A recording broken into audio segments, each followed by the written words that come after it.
Residential school and কলেজের পক্ষ হতে স্বাগতম জানাচ্ছি আমি মোহাম্মদ খুরশেদ আলম, সহকারী শিক্ষক, Brahmanbaria residential school and college, Kautuli, Brahmanbaria থেকে। আমরা গত ক্লাসে নবম ও দশম ব্যবসায় উদ্যোগ, আমরা চতুর্থ অধ্যায় মালিকানা ভিত্তিতে ব্যবসায় সংগঠন নিয়ে আলোচনা করেছিলাম। এক মালিকানা ব্যবসায় সংগঠন। আজকে আমরা আলোচনা করব ঠিক এই অধ্যায়েরই আমরা আজ আলোচনা করব অংশীদারি ব্যবসায় সংগঠন নিয়ে। চলো আজ পাঠ পরিচিতিতে আমরা কি আছে, তাহলে পাঠ পরিচিতিতে আমরা রাখছি অংশীদারি ব্যবসায় সংগঠন, চতুর্থ অধ্যায় এক মালিকানা ভিত্তিতে ব্যবসা প্রতিষ্ঠানের আজকে অংশীদারি ব্যবসা সংগঠন সম্পর্কে। শিখন ফলে কি কি আছে দেখো একটু। শিখন ফলটা আছে আমরা আজ যা শিখব, অংশীদারি ব্যবসায়ের ধরন ও বৈশিষ্ট্য জানতে পারবো। আমরা জানি ব্যবসায়ের ধরন অনুসারে ব্যবসার আয়কার, আয়তন এবং সদস্য সংখ্যা, পরিচালনা বা এই ধরনের নিয়ে মূলধন বা এগুলো বিভিন্ন ধরনের উপাদানের উপর ভিত্তি করে ব্যবসায়ের একটা ধরন থাকে। ঠিক অংশীদারি ব্যবসায়ের ধরনটা কি, এর বৈশিষ্ট্য কি, তা আমরা আলোচনা করব। অংশীদারি ব্যবসা কি জানতে পারবো, অংশীদারি ব্যবসা কত প্রকার তাও আজকে আমরা আলোচনা করব। চুক্তিপত্র কি জানতে পারবো। অংশীদারি ব্যবসায় গঠন প্রণালী ব্যাখ্যা করতে পারবো। অংশীদারি ব্যবসা কিভাবে বিলোপ সাধন করে বা করতে হয় তা সম্পর্কে আমরা জানবো, বা কি কি কারণে বিলোপ সাধন হইতে পারে তাও আমরা এই আলোচনায় আজকে আমরা রাখবো। তাহলে চলো শিখন ফল পরবর্তীতে আমরা মূল আলোচনায় যাই। মূল আলোচনায় হলো প্রথমে অংশীদারি ব্যবসায়ের ধারণা। তাহলে অংশীদারি ব্যবসাটা কি? তোমরা জানো যে এক মালিকানা ব্যবসা প্রতিষ্ঠানটা হলো প্রাচীন ও জনপ্রিয়। এই ব্যবসা প্রতিষ্ঠানটা প্রায় 80% আমরা ইউরোপ, আমেরিকার এটার প্রচলন রয়েছে। তবে এর কিছু সীমাবদ্ধতাও রয়েছে, যেমন মূলধনের স্বল্পতা, অসীম দায়, ব্যবসায় ক্ষুদ্র আওতা ইত্যাদির কারণে দেখা যায় ধীরে ধীরে চাহিদা বৃদ্ধির কারণে আমরা ব্যবসা প্রতিষ্ঠানেরও পরিধি বৃদ্ধি করা, ঝুঁকি কমিয়ে অংশীদারি ব্যবসার একটা প্রয়োজনীয়তা দেখা দেয়। ফলে একাধিক ব্যক্তি মিলিত হয়ে চুক্তিবদ্ধ হয়ে যে ব্যবসার গঠন করে তাই হলো মূলত অংশীদারি ব্যবসা।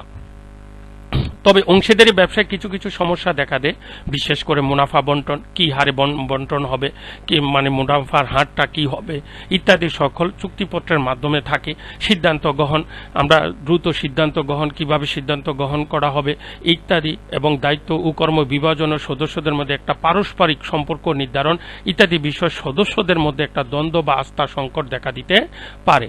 তাই আমরা অংশীদারি চুক্তিপত্র ও অংশীদারি আইন প্রণয়ন করতে হয়। এই গেল আমাদের অংশীদারি ব্যবসায়ের ধারণা। চলো আরো কিছু আমরা একটু সংজ্ঞাটা জানি।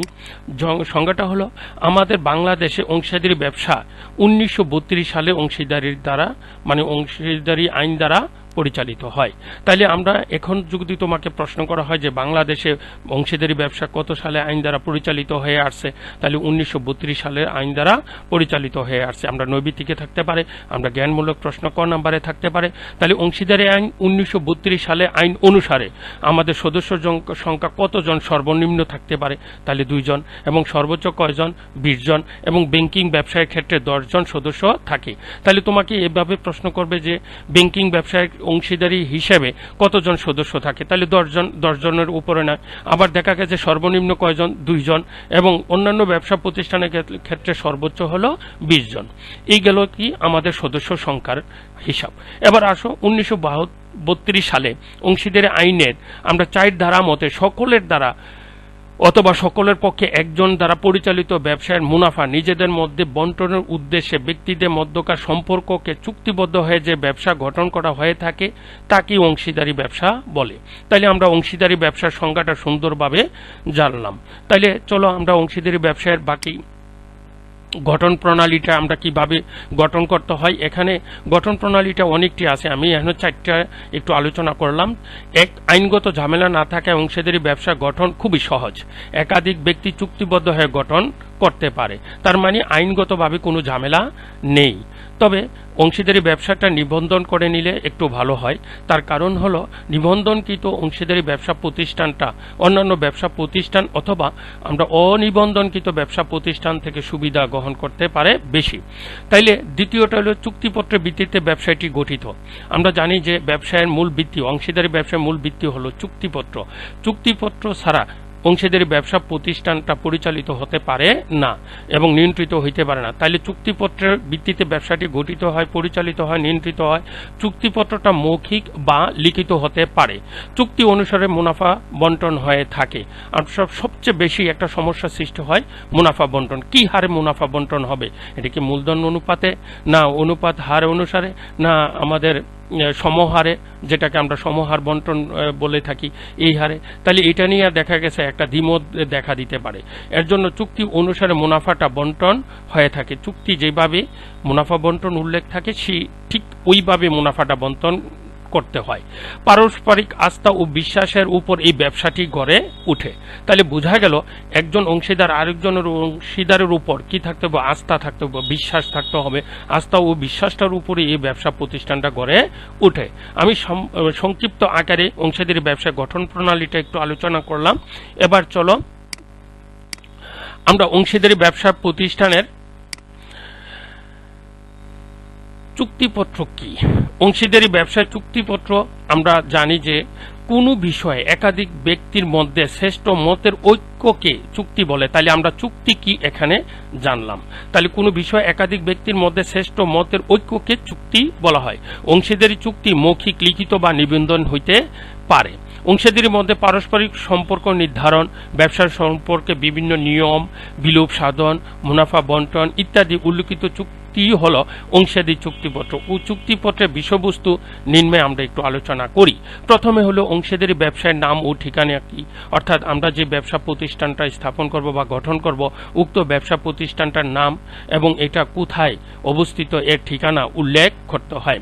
ব্যবসায়ের প্রকৃতি, উদ্দেশ্য ও আওতা। আমরা জানি প্রতিটি ব্যবসায়ের নিজস্ব কিছু প্রকৃতি আছে, উদ্দেশ্য আছে এবং আওতাও রয়েছে। এগুলো চুক্তিপত্রের বিষয়বস্তু। ব্যবসায়ের কার্যকাল বা স্থায়িত্ব, এই ব্যবসা প্রতিষ্ঠানটা কত বছর চলবে এবং কত বছর পর এটা বিলুপ্ত হবে, এটা কি নির্দিষ্ট মেয়াদের জন্য স্থাপিত কিনা, এগুলো সব আমরা ব্যবসায়ের কার্যকাল বা স্থায়িত্বের মধ্যে উল্লেখ করতে হয়। অংশীদারদের নাম বা ঠিকানা ও পেশা। আমরা জানি যে অংশীদারগুলো নাম থাকে, তাদের ঠিকানা, তাদের পেশা, এগুলোর নাম উল্লেখ করতে হয়। এবার আসো ব্যবসায় মোট মূলধন। অংশীদারের ব্যবসায় মোট মূলধন কত হবে এর পরিমাণ উল্লেখ করতে হয়। প্রত্যেক অংশীদারদের প্রদত্ত মূলধনের পরিমাণ ও পরিশোধ পদ্ধতি কি হইতে পারে।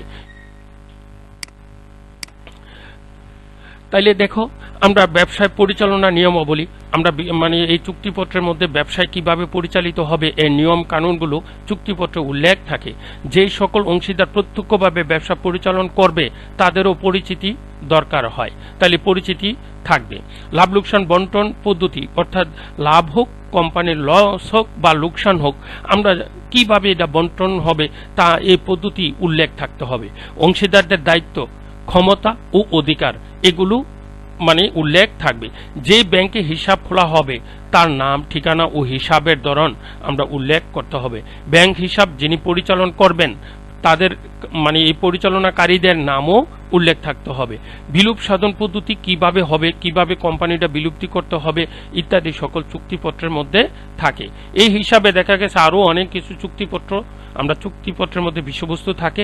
এই চুক্তিগুলো সম্পাদিত হওয়ার পর, সকলে স্বাক্ষরিত হওয়ার পর এটা কি হবে, কার্যকর হবে। এই ছিল আমাদের চুক্তিপত্র কি এবং চুক্তিপত্রের বিষয়বস্তু। চলো আজ আমরা জানি যে অংশীদার ব্যবসা প্রতিষ্ঠানটার বিভিন্ন ধরনের অংশীদার থাকে। আমরা বিভিন্ন প্রকার অংশীদার সম্পর্কে একটু আলোচনা করি। প্রথমে হলো সাধারণ অংশীদার। অংশীদারগণ, এই ধরনের অংশীদারগণ ব্যবসা মূলধন বিনিয়োগ করে, সক্রিয়ভাবে ব্যবসা পরিচালনা অংশগ্রহণ করে এবং এই অংশীদারদের দায়ও অসীম থাকে। চুক্তি অনুযায়ী লাভ বা ক্ষতির অংশ পায়। এগুলো হলো আমরা সাধারণ অংশীদারের বৈশিষ্ট্য। এবার আসো ঘুমন্ত অংশীদার কি। অংশীদারগণ মূলধন বিনিয়োগ করে, মানে ঘুমন্ত অংশীদারগণ মানে কি করে, মূলধন বিনিয়োগ করে, অংশীদারদের দায়ও অসীম, চুক্তি অনুযায়ী লাভ পায়। অধিকার থাকা সত্ত্বেও এই ব্যবসা প্রতিষ্ঠান পরিচালনায় অংশগ্রহণ করে না, তারা হলো ঘুমন্ত অংশীদার। তার মানে সাধারণ অংশীদারের মধ্যে এই মতোই, তবে ঘুমন্ত অংশীদার এমনি অধিকার থাকা সত্ত্বেও তারা পরিচালনায় অংশগ্রহণ করে না, আর সাধারণ অংশীদার পরিচালনায় অংশগ্রহণ করে। এই গেল আমরা দুইটা। পরবর্তীতে দেখো আরো আছে, আমরা কি নামমাত্র অংশীদার। এই অংশীদারগণ মূলধন বিনিয়োগ করে না, পরিচালনা অংশগ্রহণ করে না, দায় সাধারণ অংশীদারদের মতো অসীম, নয়। চুক্তি অনুযায়ী লাভের অংশ বা নির্দিষ্ট অর্থের বিনিময় সুনাম ব্যবহারে শুধু অনুমতি পায়, এটাকে বলা হয় নামমাত্র অংশীদার। তাহলে আমরা নামমাত্র অংশীদারের কিছু বৈশিষ্ট্য এখানে দেখলাম। আমরা এখানে নৈবিত্তিক বা জ্ঞানমূলক প্রশ্নে থাকতে পারে যে পরিচালনা অংশগ্রহণ করে না কোন ধরনের অংশীদার, তাহলে নামমাত্র অংশীদার। আবার দায় সাধারণ অংশীদারের মতো অসীম নয়, এটি কোন ধরনের অংশীদার, তাহলে নামমাত্র অংশীদার। তাহলে এইভাবে আমরা একটু একটু করে বুঝবো এবং বোঝার চেষ্টা করব। চলো পরবর্তীতে কি আছে, আপাতত দৃষ্টিতে অংশীদার কি। এই জাতীয় অংশীদারগণ ব্যবসা থেকে অবসর গ্রহণ করার পরেও মূলধন উত্তোলন করে না, না করে তারা এই ঋণ হিসাবে ব্যবসায় জমা রাখে। প্রকৃতপক্ষে এই জাতীয় ব্যক্তিগণ ব্যবসায় পাওনাদার হিসাবে স্বীকৃত হয়। তাহলে এখন যদি তোমাকে বলা হয় ব্যবসায় কোন ধরনের অংশীদার পাওনাদার হিসাবে গণ্য হয়, তাহলে আপাতত দৃষ্টিতে অংশীদার।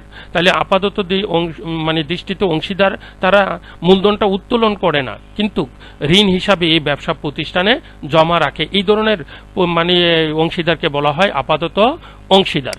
তাহলে এবার দেখো আরো আছে কি, সীমিত অংশীদার। চুক্তি অনুযায়ী কোনো অংশীদারের দায় সীমাবদ্ধ হলে বা আইন অনুযায়ী সকল অংশীদারের সম্মতিতে কোনো নাবালককে অংশীদার প্রদানের জন্য অংশীদার করা হয়, তাকে সীমিত অংশীদার বলা হয়ে থাকে। তাহলে বোঝা গেল সীমিত অংশীদার হলো একজন নাবালক যিনি ব্যবসার সকলের সম্মতিক্রমে তাকে কি করা হয়েছে, অংশীদার করা হয়েছে। এই যেহেতু ব্যবসা প্রতিষ্ঠানে একজন নাবালক অংশীদার, সেক্ষেত্রে সে ব্যবসা প্রতিষ্ঠানের পরিচালনায় কোনো অংশগ্রহণ করে না। তাহলে সীমিত অংশীদার কি আমরা জানলাম। এবার আচরণে অনুমতি অংশীদার। কোনো ব্যক্তি যদি ব্যবসা অংশীদার না হয়েও মৌলিক কথাবার্তা, লেখা বা অন্য কোনো আচরণের দ্বারা নিজেকে ব্যবসায় অংশীদার হিসেবে পরিচয় দেন, তাকে আচরণে অনুমতি অংশীদার বলা হয়। তিনি কিন্তু কোনো মূলধন বিনিয়োগ করে না, তিনি লাভের কোনো অংশ পান না। তাহলে সুতরাং বোঝা গেল আচরণের অনুমতি মানে অন্যান্য অংশীদারদের একটা অনুমতি ক্রমে তাকে অংশীদার হিসাবে স্বীকৃতি দেওয়া হয়, এটাকে বলা হয় অনুমতি ক্রমে অংশীদার। যদি কেউ তার আচরণের প্রভাবিত হয়ে ঋণ দেয় বা চুক্তি করে, তাহলে সেই অংশীদার দায়ী থাকবে। এই গেল আমাদের অংশীদারদের প্রকার ভেদ। সুপ্রিয় শিক্ষার্থীরা, আমরা এই অংশীদার ব্যবসা প্রতিষ্ঠান সম্পর্কে আমরা অনেক কিছু জানলাম, তবে আমরা পরবর্তী ক্লাসে আরো একটু আলোচনা করব। তো আজ তোমরা ভালো থাকো, সুস্থ থাকো, নিরাপদে